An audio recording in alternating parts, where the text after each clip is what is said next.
Kaunti ma Migori dhi nyime kod chiwo kothe ma oting'o mag oduma kod oganda ne jopur matindo marumo 5,000 e kaunti no. Jalup gavana ma Migori Joseph Mahiri mane wuoyo e kinde mane oyawo ayanga chenro mar chiwo kothe ne jopur ne wacho ni okang' ma kamae piny owacho mar kaunti ma Migori okawo mar neno ni jopur omedo nyayo chiemo ma oromo. Mahiri ne ojiwo jopur mondo bedi e riwruoge mag saga mondo giyud kony mayot kawuok kuom piny owacho. Mae ne osir kod jatend migawo mar pur e kaunti ma Migori Lucas Mosenda mane owacho ni jopur mane ok oyudo kothe dhi yudo e kinde mabiro. Kwa wakati na kaunti yetu haitakosa chakula. Hii nimepewa mbegu moja ya maharagwe, nimepewa dawa moja, naona imechora nyanya, kuna mboga. Kwa hivyo nashukuru. Baada ya miezi 3-4 hivi tutakuwa tunaenda sasa kufanya nini?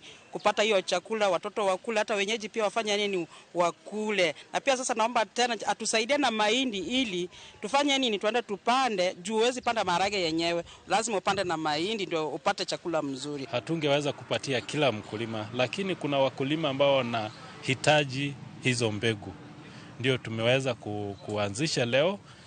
Hapa nimeweza kuflag off magari ambao wana distribute hizi mbegu kwenda katika ward level, na katika ward level pia tutakuwa na sehemu ambazo mkulima anaweza pata mbegu. Hii msimu wa kupanda mahindi, ngoja kila mtu atayarisha shamba lake ili aweze kupanda chakula. During the short rains tuliweza kufikia wakulima 15,000 katika kaunti nzima ambao walipata mbegu za mahindi.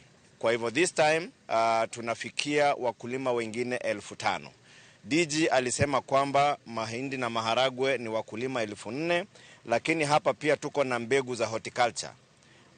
Horticulture hapa kuna mbegu za sukuma wiki, kuna mbegu za nyanya, kuna mbegu za mimea mbalimbali ambazo zinapeanwa hapa.